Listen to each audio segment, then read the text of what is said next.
नमस्कार विद्यार्थियों, स्वागत है आप सभी का एग्जाम्स बढ़ के ऑनलाइन प्लेटफॉर्म पर। विद्यार्थियों, हम कक्षा 10 में गणित विषय के अंदर चैप्टर नंबर 5 समांतर श्रेणी के बारे में चर्चा कर रहे थे। इससे पहले हम इसकी 2 कक्षाएं कर चुके हैं। पहली कक्षा के अंदर हमने समांतर श्रेणी के बारे में जनरल बातों के बारे में चर्चा की थी। उसके अंदर हमने 5.1 को कंप्लीट कर लिया था। सेकंड जो क्लास थी हमारी, उसके अंदर हमने समांतर श्रेणी के व्यापक पद या एनवे पद के बारे में चर्चा की थी और उसके अंदर 5.2 के 10 प्रश्न कंप्लीट कर लिए थे। आज हम इसी में 5.2 में आगे 11 से 20 नंबर के प्रश्न करने वाले हैं। अगर कोई बच्चा पहली बार आया है तो चैनल को जरूर सब्सक्राइब कर लें, वीडियो को लाइक करें और अपने दोस्तों के साथ भी इसको साझा करें। अगर किसी विद्यार्थी को कक्षा 10th में इंग्लिश, मैथमेटिक्स एंड साइंस के नोट चाहिए तो आप डिस्क्रिप्शन में दी गई लिंक के माध्यम से हमारे व्हाट्सएप चैनल से जुड़ सकते हैं। और नीचे जो पट्टी चल रही है, ये मान लो किसी को चैनल पे जुड़ना नहीं आता हो तो नीचे जो पट्टी चल रही है उसमें एक व्हाट्सएप नंबर दिया गया है।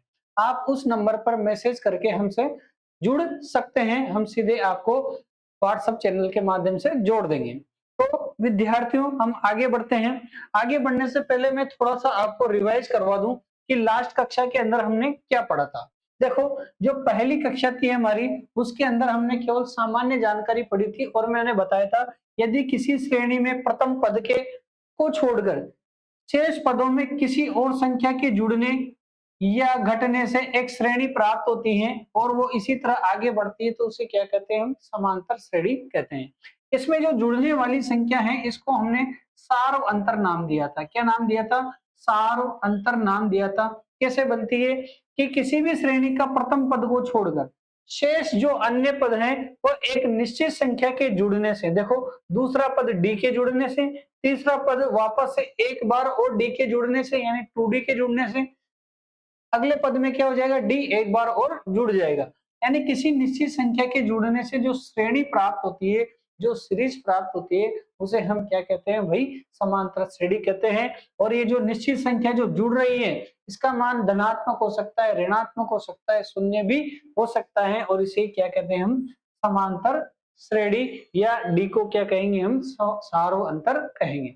सेकेंड क्लास के अंदर हमने बात की थी व्यापक पद या एनवे पद के बारे में चर्चा की थी और मैंने बताया था कि हम एनवे पद को ए एन के माध्यम से प्रदर्शित करते हैं, जहां पर ए क्या होता है, प्रथम पद, प्लस क्या, एन माइनस वन, एन क्या है, पदों की संख्या, और डी क्या होता है भाई, सार अंतर होता है। इस सूत्र के माध्यम से हम क्या कर सकते हैं, किसी भी समांतर श्रेणी का एनवा पद ज्ञात कर सकते हैं। इस सूत्र पे लगभग हमने 10 से 15 प्रश्न किए भी हैं। उम्मीद है आप इस सूत्र को अच्छे से समझ गए होंगे, इससे संबंधित कोई प्रश्न आपका गलत नहीं होगा। आगे हम चर्चा करते हैं, देखो आगे चर्चा करते हैं हम प्रश्न नंबर 11 की, है ना। 10 तक हमने कंप्लीट कर लिए थे। प्रश्न नंबर 11 को देखो क्या कहता है। प्रश्न नंबर 11, प्रश्न नंबर 11 कहता है कि एक एपी है आपके पास, 3, 15, 27 और 39 है का कौन सा पद 54वें पद से 132 अधिक है ना? ये एक एपी है, मतलब समांतर श्रेणी है। इसका कौन सा पद 54वें पद से कितना अधिक है भाई, 132 अधिक है। सर मुझे पता नहीं, मैं तो मान लूंगा कि ए एन वा पद या एन वा पद किस पद से, किससे, 54वें पद से, यानी ए 54 हो गया। ए 54 का मतलब क्या हो गया, इस समांतर श्रेणी का 54वां पद। ए एन का मतलब क्या हो गया, इस समांतर श्रेणी का एनवां पद। इस 54वें पद से कितना अधिक है भाई, 132 अधिक है और 132 प्रश्न में दे रखा है। इसको देखें क्या लिख सकते हैं, ए एन बराबर क्या लिख दूंगा मैं, ए 54 प्लस क्या लिख दूंगा भाई, 132 हो जाएगा, ये उधर चल जाएगा तो ए एन का मान लिखूंगा, ए प्लस क्या होता है एन माइनस वन और डी हो जाएगा। और ए 54 का मान क्या हो जाएगा भाई, ए प्लस एन, एन कितना हो गया, एन यहाँ पर कितना हो गया, 54 हो गया, माइनस वन और डी यहाँ पर भी आ जाएगा, प्लस कितना हो जाएगा, 132 हो जाएगा। अब हमें रखना क्या है, ए और डी का मान रखना है, एन तो हमें ज्ञात करना है। तो ए का मतलब प्रथम पद, ए का मतलब 3 हो गया। डी कैसे निकालेंगे, दूसरे में से पहला घटा देंगे, यानी 15 माइनस 3 करेंगे तो कितना हो जाएगा, 12 हो जाएगा। डी का मान 12 हो गया, ए का मान 3 हो गया।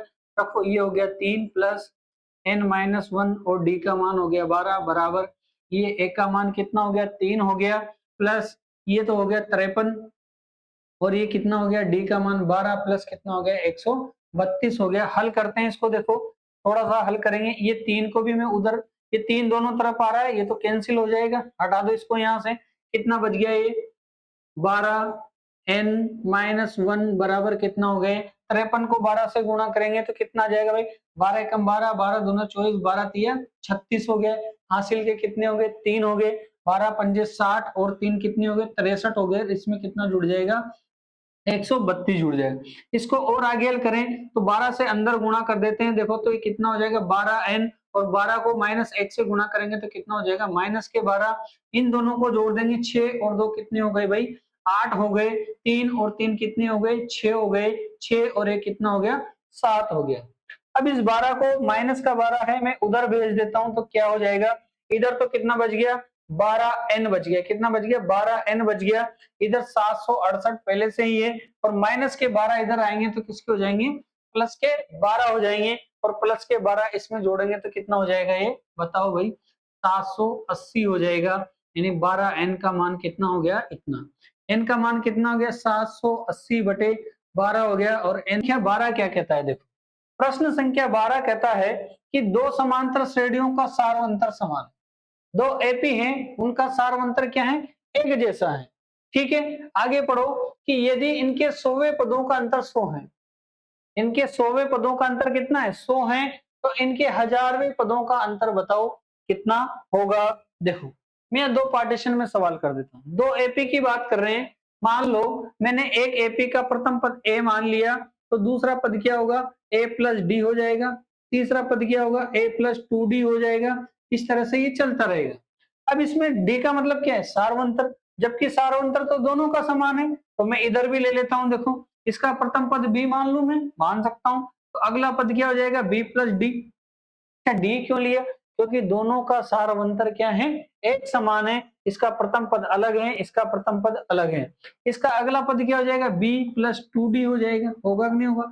ये दो समांतर श्रेणियां हो गई। क्या कह रहा है ये कि 100वें पदों का अंतर 100 है, मतलब a100 माइनस b100 बराबर कितना लिख सकता हूं मैं 100 लिख सकता हूं। अरे आ रही है बात समझ में। फिर क्या लिखूंगा मैं a 1000 माइनस b 1000 बराबर आपको क्या करना है ज्ञात करना है। ये तो पूछा 100वें पदों का अंतर 100 है तो इसका 100वां पद और इसका भी 100वां पद ले लिया मैंने। कैसे लिखेंगे ये 100वां पद कैसे लिखते हैं a plus N minus 1d। तो a तो हो गया प्रथम पद, n मतलब 100 माइनस 1 और d हो गया। ठीक है d क्या है सारवंतर है। माइनस फिर क्या लिखेंगे यहाँ इसका प्रथम पद कितना है b प्लस ये कितना हो गया 100 माइनस 1 और इसका भी सारवंतर कितना है d, ये हो गया बराबर कितना आएगा 100 आएगा। इसको हल करेंगे तो देखो कितना आ जाएगा ये a प्लस ये हो गया 99d और माइनस के b माइनस 99d बराबर कितना हो गया 100 हो गया। यानी ये तो क्या हो गया कैंसिल हो गया। यानी a माइनस बी बराबर कितना आ गया आपके पास 100 आ गया। कितना आ गया 100 आ गया।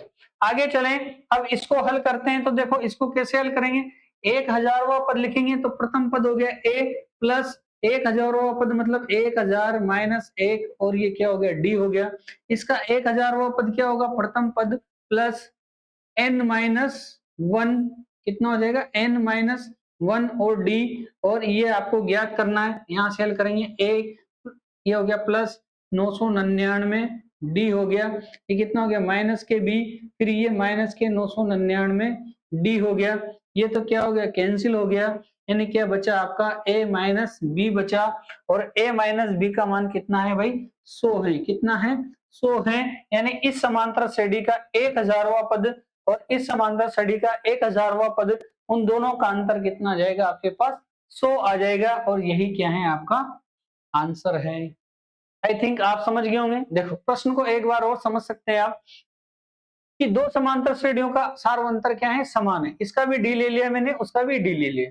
एक समांतर श्रेणी लिखी जिसका प्रथम पद ए माना, दूसरी समांतर श्रेणी लिखी मैंने उसका प्रथम पद क्या माना बी माना। डी क्या है सारवंतर तो अगला पद हो जाएगा ए प्लस डी और अगला पद हो जाएगा ए प्लस 2d। देखो ये जो बातें हैं ये इस कक्षा में मैं जो बात कर रहा हूँ समांतर श्रेणी कैसे लिखी ये मैं चैप्टर की पहली कक्षा में बात कर चुका हूं। यदि किसी विद्यार्थी को समझने में दिक्कत आ रही है तो समांतर श्रेणी की जो पहली कक्षा है उसको जरूर देखें।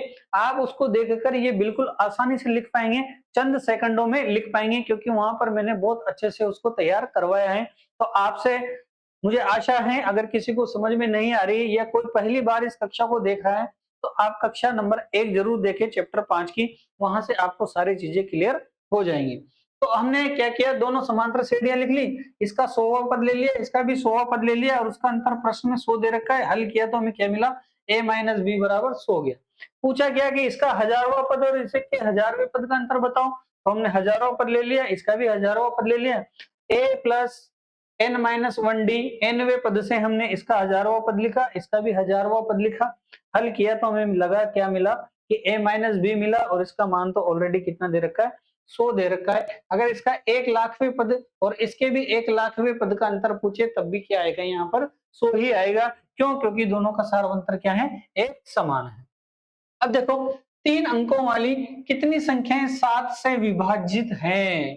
3 अंकों वाली मतलब 100 से। 100 से चर्चा करेंगे हम। क्या 100 में 7 का भाग जाता है? नहीं जाता। 102 में नहीं जाता, 103 में भी नहीं जाता, 104 में भी नहीं जाता, 105 में 7 का भाग जाता है। ठीक है। फिर अगली कौन सी आएगी, इसमें 7 जोड़ देंगे तो 112 आ जाएगा, फिर इसमें 7 जोड़ देंगे तो 119 आ जाएगा, डैश डैश डैश ऐसे चलता रहेगा। अच्छा, अंतिम संख्या कौन सी होगी, 999 कि 1000? भाई 1000 में तो 4 संख्याएं आ जाएगी तो वो तो कैंसिल हो गया। तो सबसे बड़ी 3 अंकों वाली संख्या होगी 999। लेकिन 999 के अंदर क्या है, 7 का भाग नहीं जाता, 98 में नहीं जाता, 96 में नहीं जाता, 95 में भी नहीं जाता। किस में जाता है भाई, 994 में 7 का भाग जाता है। तो ये एक क्या हो गई आपके पास समांतर श्रेणी हो गई, जिसका प्रथम पद क्या हो गया 105 और सारवंतर कितना हो गया 112 माइनस 105 बराबर कितना हो गया, यहाँ लिख देता हूं मैं। ए का मान हो गया 105 और डी का मान कितना हो गया 112 माइनस 105 बराबर कितना आ जाएगा, 7 आ जाएगा। कितना आ जाएगा, 7 आ जाएगा। अब क्या पूछा, कितनी संख्याएं हैं, तो ये गिननी पड़ेगी हमें। तो मैं सीधा बता सकता हूं कि इसको एनवा पद मान लू, मैं क्या मान लू कि सर ये एनवा पद है और एन का मान निकाल देंगे और यही अंतिम पद है। तो फिर जो एन का मान आएगा वही तो क्या होगी, इसमें पदों की संख्या होगी। तो मैं क्या करूंगा, माना माना ए एन बराबर कितना है भाई 994 हो गया और ए एन का मान कितना आता है भाई, ए प्लस एन माइनस 1 डी होता है बराबर 994 हो गया। ए का मान बताओ कितना है 105 प्लस एन माइनस 1 और डी का मान कितना है 7 बराबर कितना हो गया 994 हो गया। 105 उधर जाएगा तो घट जाएगा, यानी हो गया 7 एन माइनस 1 बराबर कितना हो गया 994 माइनस 105 हो। देखो अब क्या कर देंगे, 994 में से 105 घटा देंगे, यानी 7n माइनस 1 बराबर इसको घटाएंगे तो अगर इसमें से 100 घटेगा तो 894, फिर उसमें से 5 घट जाएगा तो कितना बचेगा 889 बच जाएगा। अब 7 इधर गुणा में इसको उधर ले जाएंगे तो किस में बचेगा, ये भाग में बच जाएगा, यानी n माइनस 1 बराबर कितना हो गया 889/7 हो गया। अब भाग लगा दो, 1 सत्ते 7 कितना बच गया 1 बच गया, फिर कितनी बार जाएगा 2 बार, 7 दूआ 14 4 बच गया और 49 हो जाएंगे, 7 सत्ते 49, यानी n माइनस 1 बराबर कितना आ गया 127। तो n बराबर कितना आ जाएगा 127 प्लस 1 बराबर कितना हो गया 128 हो गया। यानी इसका मतलब क्या हुआ, n का मान आपके पास कितना आ गया 128 आ गया। यानी कुल मिलाकर ये जो कितनी संख्याएं हैं टोटल 3 अंकों की 128 संख्याएं ऐसी हैं जो 7 से क्या हो जाती है भाई, विभाजित हो जाती हैं। नेक्स्ट प्रश्न की ओर बढ़ते हैं हम। नेक्स्ट प्रश्न क्या कहता है, देखो प्रश्न संख्या 114। देखो क्या कहता है कि 10 से 250 के बीच 4 के कितने गुणज हैं, 4 के कितने गुणज हैं। 4 के गुणज का मतलब होता है ऐसी संख्या जिसमें 4 का भाग जाए या ऐसी संख्या जो 4 के पहाड़े में आती हो, ये क्या होता है 4 के गुणज का मतलब होता है। आगे बात समझ में, तो कहां से कहां तक 10 से, क्या 10 में 4 का भाग जाता है, जी नहीं सर। 11 में नहीं जाता, तो किस में जाता है 12 में जाता है, फिर इसके बाद 16 में जाता है, फिर इसके बाद 20 में जाता है। इस प्रकार से श्रेणी कहां तक जाएगी 250 तक जाएगी। सर क्या 250 में 4 का भाग जाता है, नहीं जाता, तो किस में जाता है 249 में नहीं जाता, 248 में जाता है। यानी अंतिम संख्या कितनी आने वाली है आपके पास? 248 आने वाली है। कौन सी आने वाली है? 248 आने वाली है। अब क्या करेंगे हम कि ये कितनी संख्याएं, तो वापस से हम मानेंगे कि सर ये nवा पद है, तो n निकालेंगे और n से क्या आ जाएगा? पदों की संख्या आ जाएगी। तो क्या मानूं मैं? a n बराबर कितना हो जाएगा? 248 हो जाएगा। a n का मान क्या होता है भाई? a plus n minus 1d बराबर कितना आने वाला है? 248 आने वाला है। a क्या होता है? ये प्रथम पद है। d क्या होता है? d ये दूसरे में से पहला घटा दो, यानी 16 में से क्या निकालोगे आप? ये देखो d बराबर क्या हो जाएगा? 16 माइनस 12 यानी कितना हो जाएगा? 4 हो जाएगा। मान रखेंगे a का मान हो गया 12, ये हो गया n माइनस 1 और d का मान कितना आया? 4 बराबर कितना? 248 हो गया।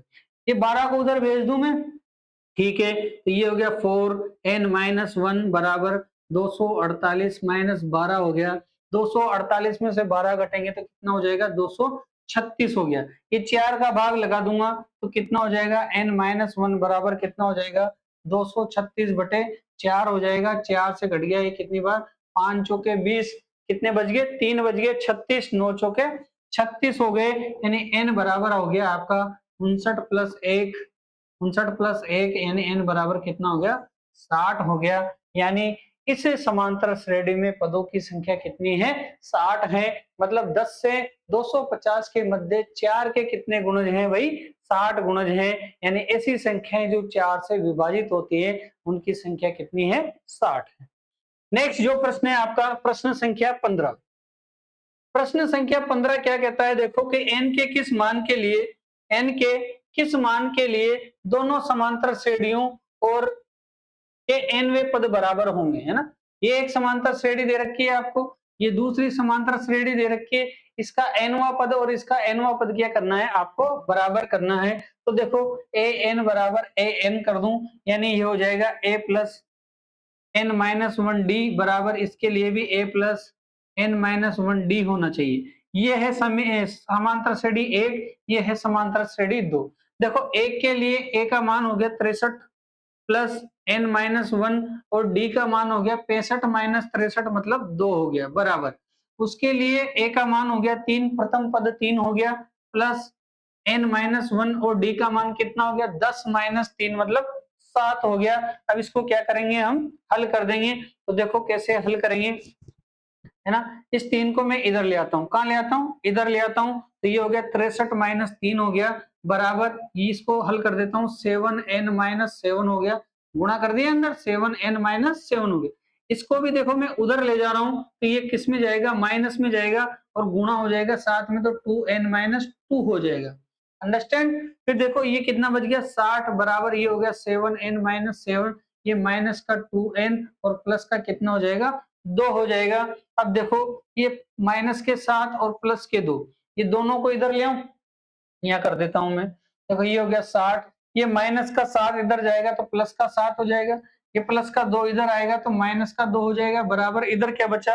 7n और 2n, यानी 7n माइनस 2n बचा। इसको हल करते हैं, देखो कितना बचा? ये प्लस के 5 बचा, यानी हो गया 65 बराबर, ये हो गया 7 में से 2 गए तो 5n हो गया, यानी n बराबर हो गया 65 बटे 5 हो गया। और n का मान कितना आ गया भाई? कितना आ गया? 1 और 3, 13 पंजे 65, यानी n का मान कितना हो गया? 13। यानी इस समांतर श्रेणी का 13वां पद और इस समांतर श्रेणी का 13वां पद क्या होगा? एक जैसा होगा, एक समान होगा। नेक्स्ट बात करें हम अगले प्रश्न की, प्रश्न संख्या 16। देखो प्रश्न संख्या 16, वह एपी ज्ञात कीजिए जिसका तीसरा पद कितना है भाई? 16 है। तीसरा पद यानी A3 का मान 16 है और सातवां पद पांचवें पद से 12 अधिक है। सातवां पद देखो इसको हल कर लेते हैं, यानी A7 माइनस A5 बराबर कितना है भाई? 12 है। इसका मतलब हो गया A प्लस क्या हो गया? 7 मतलब 7 माइनस 1D माइनस के, ये हो गया a प्लस कितना? पांचवा पद है तो 5 माइनस 1d हो गया और इसका मान कितना है? 12 है। तो देखो a प्लस ये हो गया 6d माइनस के a प्लस ये हो गया 4d बराबर कितना हो गया? 12 हो गया। यानी यहां से निकालते हैं हम, ये a प्लस 6d हो गया माइनस के a हो गया माइनस के 4d हो गया बराबर 12 हो गया, ये कैंसिल हो गया। यानी 2d का मान 12 हो गया, यानी d का मान कितना आ गया भाई 6 आ गया। अब क्या कह रहा है, इसका तीसरा पद यानी a3 का मान कितना है, a3 का मान है आपके पास 16, यानी प्रथम पद a3 मतलब 3 माइनस 1 d बराबर कितना हो गया 16 हो गया, यानी a प्लस कितना हो गया 2d बराबर कितना हो गया 16, और a प्लस 2 इंटू डी का मान कितना आया आपके 6 आया, कितना आया 6 आया, यानी ये हो गया 6 बराबर कितना हो गया 16, यानी a का मान हो गया 16 माइनस 12, यानी a का मान कितना हो गया आपके पास 4 हो गया। तो हमें क्या लिखनी है, एपी लिखनी है, तो प्रथम पद 4, डी का मान कितना है 6, तो मतलब 6 जोड़ देंगे 10, फिर क्या जोड़ देंगे 6, फिर क्या जोड़ देंगे 6 जोड़ देंगे, इस तरह से आपकी एपी क्या हो जाएगी प्राप्त हो जाएगी। यही क्या है आपका आंसर है, क्योंकि क्या ज्ञात करनी थी आपको, एपी ज्ञात करनी थी, प्रथम पद 4 आ गया, सार्वंतर 6 आ गया, तो प्रथम पद लिख दिया 4, फिर एक एक सार्वंतर जोड़ते जाएंगे, यानी 6 6 जोड़ते जाएंगे, तो 4 प्लस 6 10 प्लस 6 16 प्लस 6 22 हो जाएगा, और यही क्या है आपका आंसर है। नेक्स्ट जो प्रश्न है आपका, प्रश्न संख्या कितना है 17। एपी क्या है देखो, 3 8 13 और 253 में अंतिम पद से 20वां पद ज्ञात कीजिए, अंतिम पद से 20वां पद ज्ञात कीजिए। देखो एक समांतर श्रेणी दे रखी है आपको, आपको इधर से 20वां पद ज्ञात करना है, इसमें टोटल पद कितने हैं पता नहीं मुझे, हाँ इसमें टोटल पद कितने हैं पता नहीं है, लेकिन मुझे ये पता है कि मुझे 20वां पद ज्ञात करना है, वो भी इधर से। समांतर श्रेणी दे रखी है आपको इधर से, आ रही है बात समझ में, और मुझे इधर से 20वां पद ज्ञात करना है, तो क्यों ना मैं समांतर श्रेणी को इधर से ही मान लूं, क्या दिक्कत है, कोई दिक्कत नहीं है। तो इसका प्रथम पद हो जाएगा मेरे पास 253 हो जाएगा, और सार्वंतर क्या हो जाएगा भाई, इसमें से 5 में से 3 घटा दूं, ये 3 में से 5 घटा दूं। देखो दिमाग लगाना, इधर अपन क्या करते थे दूसरा माइनस पहला करते थे, तो इधर क्या करेंगे, इधर दूसरा माइनस पहला करेंगे, यानी आपको इस तरह से घटाना पड़ेगा, 8 में से 13 घटा दो, या 5 में से 8 घटा दो, तो देखो यहाँ डी बराबर कितना आ जाएगा, कितना आ जाएगा 3 माइनस 8 करेंगे तो कितना आ जाएगा माइनस के 5, और ए बराबर कितना हो जाएगा आपके पास 253 हो जाएगा। कौन सा पद ज्ञात करना है 20वां, मतलब a20 ज्ञात करना है, तो अब बताओ ये हो जाएगा a प्लस क्या हो जाएगा n-1 d लिखते हैं हम, a बराबर आ गया 253 प्लस n का मान हो गया 20-1, और d का मान कितना हो गया आपके पास माइनस के 5 हो गया, यानी ये हो गया 253, और ये 19 पंजे 95, लेकिन किसके आएंगे माइनस के आएंगे, इसमें से आप है ना सीधा 100 घटाओ तो कितना आएगा 153, लेकिन 95 घटाना था 5 और जोड़ दो, कितना आ जाएगा भाई 158 क्या आ जाएगा आपका आंसर हो जाएगा। बिल्कुल आसान है, अगर आप इस साइड से करेंगे तो थोड़ा लंबा सवाल होगा, पहले आपको पदों की संख्या ज्ञात करनी पड़ेगी तब जाके ये सवाल हल होगा, लेकिन अगर हम इसको रिवर्स हल करते हैं तो फिर आपको पदों की संख्या ज्ञात करने की जरूरत नहीं है, आप सीधा यहाँ से उत्तर ला सकते हैं। मैं वापस से आपको एक बात समझा देता हूँ, इधर से मैंने एपी माना तो ये हो गया प्रथम पद हो गया, ठीक है, सार्वंतर क्या हो जाएगा 3 माइनस 8 मतलब माइनस के 5, देखो घट रही है इसलिए माइनस के 5, फिर a20 ज्ञात करना था इसलिए मैंने a20 का फॉर्मूला लगा दिया, और सीधे सीधे क्या आ गया आंसर आ गया। नेक्स्ट जो प्रश्न है आपका प्रश्न संख्या 18, प्रश्न संख्या 18 क्या कहता है देखो, कि किसी एपी के चौथे और 8वें पदों का योग, यानी a4 प्लस a8 बराबर कितना है 24 है, और छठे और 10वें पदों का योग 44 है, तो एपी के प्रथम 3 पद ज्ञात कीजिए। देखो एक और चीज दे रखी है कि a6 प्लस a10 बराबर कितना है ये है, तो आपको प्रथम 3 पद ज्ञात करने हैं, तो देखो इसको करते हैं अपन, ये हो जाएगा a प्लस 3d, और ये हो जाएगा a प्लस 7d बराबर 24, यानी ये हो गया 2a 7 और 3 10d बराबर कितना हो गया 24 हो गया, ये कितना हो जाएगा a प्लस 5d, और ये कितना हो जाएगा a प्लस 9d बराबर 44, यानी कि ये हो गया 2a प्लस 9 और 5 कितने हो गए 14d बराबर कितना 44। समीकरण नंबर 1 हो गया, समीकरण नंबर 2 हो गया। क्या करेंगे इक्वेशन इक्वेशन 2 माइनस इक्वेशन 1 कर देंगे, तो 2 में से 1 घटाएं तो इसको यहाँ लिख देता हूं मैं, देखो कितना है ये 10d बराबर कितना 24, घटाएंगे तो देखो ये चिन्ह बदलेगा, ये भी बदलेगा, ये भी बदलेगा, ये हो गया कैंसिल। ठीक है, 10 में से 14 में से 10 घटेंगे तो कितने 4d बच गए। फिर 44 में से 24 घटेंगे तो कितना बचेंगे 20 बच जाएंगे। यानी डी का मान आ गया आपके पास कितना 5 आ गया। कितना आ गया 5 आ गया। अब ये डी का मान किसी भी एक समीकरण में रख दो, चाहे एक में रखो चाहे दो में रखो। तो देखो मैं रख देता हूँ डी बराबर 5, इसमें रख रहे हैं समीकरण एक में रख देता हूँ। तो देखो ये हो गया 2a प्लस कितना है 10 इंटू डी का मान कितना आएगा 5 आएगा और बराबर में कितना है 24 हो गया। इसको हल कर दे 2a, ये हो गया 50 बराबर कितना हो गया 24, यानी 2a प्लस 2a बराबर हो जाएगा 24 माइनस 50 हो जाएगा। अब देखो 2a का मान हो गया, घटा देंगे तो कितना बचेगा माइनस के 26 बच जाएंगे। यानी a का मान कितना आ गया माइनस का 13 आ गया। कितना आ गया भाई माइनस का 13 आ गया। 3 पद लिखने हैं तो ये हो गया पहला पद तो माइनस के 13, फिर डी कितना है प्लस के 5, तो प्लस के 5 इसमें जोड़ देंगे तो कितना आ जाएगा भाई माइनस के 8, फिर कितना आ जाएगा माइनस के 3 आ जाएगा। और ये समांतर श्रेणी के प्रथम 3 पद हो गए आपके। ठीक है, नेक्स्ट जो प्रश्न है प्रश्न संख्या 19। प्रश्न संख्या 19 क्या कहता है देखो, सुब्बा राव ने 1995 में 5,000 रुपए के मासिक वेतन से कार्य करना प्रारंभ किया और प्रत्येक वर्ष उसके 200 रुपए बढ़ जाते हैं। यानी प्रथम पद हो गया 5,000, फिर कितना हो गया 5,200, है ना, फिर कितना हो गया 5,400, फिर कितना हो गया 5,600, देश ऐसे ऐसे कितना हो गया 7,000 हो गया। तो बताओ किस वर्ष में उसका वेतन 7,000 हुआ। तो हम ये गिन लेंगे कि ये कौन सा पद है और उसी वर्ष को हम किस में जोड़ देंगे 1995 में जोड़ देंगे। देखो ये तो 1995 का वेतन है, ये 96 का, ये 97 का, ये 98 का। इसका मतलब ये दूसरा तीसरा चौथा पांचवा साल, तो ये कौन से साल में हुआ, मतलब ये एनवा पद है। वही एनवा पद 1995 में जोड़ते ही हम बता देंगे कि 7,000 वेतन कब हुआ। तो मैं मान लू ए एन बराबर कितना हो गया 7,000 हो गया। यानी ए प्लस एन माइनस 1 डी बराबर कितना है 7,000 है। ए का मान 5,000 है प्लस एन माइनस 1 और डी कितना है भाई 200 है, बराबर कितना 7,000 हो गया। ये 5,000 उधर जाके घट जाएगा तो कितना हो जाएगा 7,000 में से 5,000 घटेंगे तो कितना बच जाएगा भाई 2,000 बचेगा। कितना बचेगा 2,000 बच जाएगा। फिर ये 2 जीरो से ये 2 जीरो और ये 2 से कितनी बार कट गया 10 बार कट गया। यानी n माइनस 1 बराबर 10 हो गया। यानी n बराबर कितना आ गया 11 आ गया। यानी पदों की संख्या कितना है 11 है। यानी 11वें साल के बाद उसका वेतन कितना हो गया 7,000 हो गया। स्टार्टिंग कब की थी 1995 की और 11 साल बाद हुआ यानी 2006 में उसका वेतन कितना हो गया भाई 7,000 हो गया। आई थिंक आप अच्छे से समझ गए होंगे। नेक्स्ट जो प्रश्न है प्रश्न संख्या 20। इस प्रश्नावली का क्या है लास्ट प्रश्न है।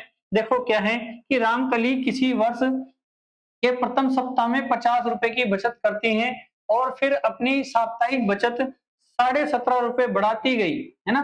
प्रथम बार में 50 रुपए की बचत करी, फिर 17.5 रुपए बढ़ा दिए तो कितने हो गए भाई 67.50 हो गए, डैश डैश ऐसे करती चली गई और अंत में उसके पास कितना हो गया पैसा 207.50 पैसे हो गए, है ना। तो एन ज्ञात कीजिए कौन से में एन वे सप्ताह में उसकी साप्ताहिक बचत कितनी हो जाती है 207.50 हो जाती है। यानी एनवे सप्ताह में यानी एनवे पद में उसका मान कितना हो गया 207.50 हो गया। तो आपको क्या करना है एन का मान ज्ञात करना है। ये प्रथम पद है। सार्वंतर कितना है भाई ये दे रखा आपको, है ना। रोज हर सप्ताह में कितना बढ़ रहा है 17.5 रुपए बढ़ रहा है, तो ये क्या है सार्वंतर है। फर्स्ट बार बचत कितनी करी 50 रुपए बचत करी तो कितने प्रथम पद कितना हो गया 50 हो गया।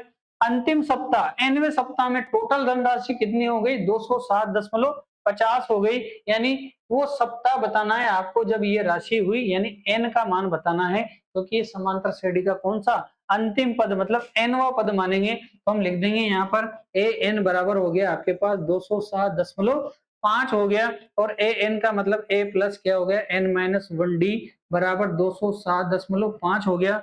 ए का मान बताओ कितना है 50 हो गया प्लस एन माइनस 1 और डी का मान कितना हो गया 17.5 बराबर 207.5 हो गया। ये 50 उधर जाके घट जाएगा तो देखो ये हो गया n-1 और ये हो गया 17.5 बराबर 207.5 माइनस कितना हो जाएगा 50 हो जाएगा। कितना हो जाएगा भाई 50 हो जाएगा। इसको थोड़ा सा हल करेंगे तो देखो n-1 और ये हो गया 17.5 बराबर 207 में से 50 घटेंगे तो कितने बचेंगे भाई 157.5 157.5 बचेंगे। ये 17.5 का उधर भाग लगा देंगे तो n-1 बराबर हो गया 157.5 बटे 100 कितना हो गया 17.5। ये एक दशमलव से दशमलव कट जाएगा, क्यों? क्योंकि दोनों में समान स्थानों पर दशमलव है। तो ये कितना हो गया 1575 बटा कितना हो गया 1575 बटा 175 हो गया। काट दें सीधा 25 से काट देते हैं। देखो 25 छंग 150, 25 सत्ते 175। ये हो गया 25 छंग 150 कितना बच गया 7 और कितना हो जाएगा 75, 25 3 75। ये 9 सत्ते 63, 9 बार कट गया। इसका मतलब n-1 बराबर कितना आ गया 9, यानी n बराबर कितना आ गया 10 आ गया। यानी 10वें सप्ताह में उसकी धनराशि कितनी हो गई 2207.5 रुपए हो गई। ठीक है, तो विद्यार्थियों ये कक्षा यहीं समाप्त हो जाती है। यहाँ पर आपके टोटल 20 प्रश्न कंप्लीट हो चुके हैं। नेक्स्ट जो कक्षा होगी आपकी उसके अंदर हम बात करेंगे प्रश्नावली 5.3 के बारे में। ठीक है, तब तक के लिए आप इसे पढ़ें और अपने नोट्स कंप्लीट करें।